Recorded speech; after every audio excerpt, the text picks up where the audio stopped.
And it's been really great to lecture with you and to go out because instead of lecturing to our former colleagues, it's really taking the message and talking to the public, because the public is the one that really needs this information. Knowledge is power.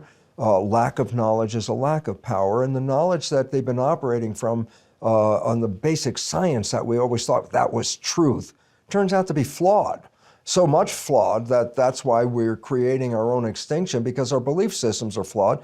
And now we have the opportunity to go out and talk to the public and offer them a more empowering understanding of life than the conventional belief that we're just victims of circumstances. So you and I are both scientists, and I think this is why we received the invitation in the way that we did. You're a life scientist, biologist. I'm an earth scientist, a geologist by degree. And from our unique perspectives, although they're very different sciences, it's hard to draw a line from one to the other because they're so interrelated. Both of them are involved with cycles of time, cycles of experience. And you're talking to me about a cycle, the extinction cycle that you're talking about right now. Yeah, and it's really important that you brought up the fact that while earth science and life sciences are coming together here, the idea of a separation, which was some sense based on a Newtonian physics, that there's a material existence and an energy existence and they don't relate to each other. Well, that's gone by the wayside because quantum mechanics revealed there's only one thing, it's energy, and everything is interconnected. And when it comes to Earth and humans, this is really profoundly important because our evolution did not happen by accident. Our evolution was adaptation. So as Earth changes were occurring, biological organisms were responding to the Earth by adjusting the genetics of the organism to sustain life. So you can never separate Earth science from biology because that's one of the primary sources of information that controls our own biology. What you're saying about the past is true in the present moment. It's happening to us right now. We are living this rare convergence, and I've talked about in this series, this convergence of natural rhythms and natural cycles, any one of which in and of themselves would be enough to change the way we think and live. But the fact that at least 3 of these cycles are converging, the climate cycle, economic cycles, and cycles of human conflict, they're all converging right now. They're creating the conditions that you're talking about that drive evolution. So the changes that are being forced upon us in the world, our world is changing. We can't stop that. We've got to either think and live differently or resist that change, and that's where the struggle comes from. Well, I think resisting is futile in this particular case because the Earth is a lot bigger than we are on this, and while we have certainly put our hand in the system and messed it up a bit, the Earth is trying to get us to come back. It's giving us these lessons. It says, if you don't learn to live in harmony, then you won't be here either, because extinction is going to affect all of us. And we're not talking 1,000 years from now. We're talking within a century.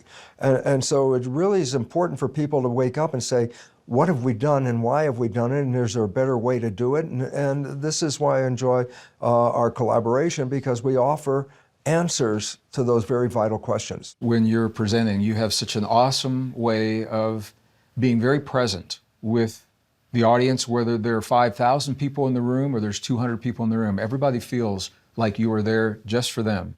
Like well, I am, Greg. You know why? Why? Because I was a teacher, a professor in a medical school, teaching the old science and living the old science. And my lessons came not from textbooks or anything, they came directly from cells. I was cloning stem cells 52 years ago now.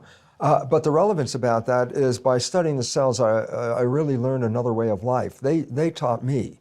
And the relevance about that is when I applied it, my life completely changed. So I let go of the concept that we're victims of our genetics, let's say, or victims of world changes and all that we are actually creators. And this is really the principle that quantum physics leaves us with. It recognizes that mind is really the source of all of this creation. And if we don't like the creation, then rather than going out and changing the creation, we really have to go back inside and change the mind.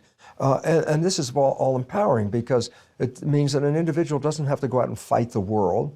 They just have to learn how to change their consciousness to accommodate a better, healthier life. So you're touching on some things. When I'm sitting in that audience listening to you, you do such a beautiful job of illustrating some of the concepts. You're covering a lot of ground. We both are right now.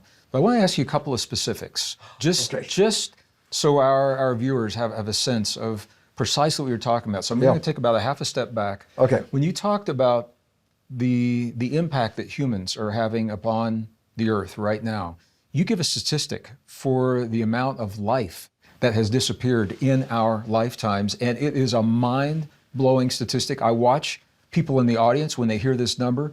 Nobody's talking about this. They can't believe it. I wonder if you'd like to share that with Well, with I our would, viewers. because I think we all have to wake up to this fact. Yeah. In 1970, the World Wildlife Foundation took a survey of how many animals are on planet Earth. They just completed a second one of those 2 years ago. And at that point, 62% of the total animal population in 1970 has disappeared. So there's about 1/3 of the animals left just since 1970. And the reality about that is that not only the animals on the earth be infected, science has also recognized that there will be no fish in the ocean in 2048. Now, that's not a million years from now. My own kids will be living on a planet where there's no fish because overfishing, destroying breeding grounds, and especially polluting the water is killing the ocean, which when the ocean's dead, for sure, we're on the slab next. Well, that's where the food chain begins. So I just want to clarify, when you say 1/3 of the life, that includes the ocean life as well. 1/3 of the We've life lost more than that. We've lost 90% of the ocean life since 1950 in our lifetimes. in our lifetime. That just blows me away.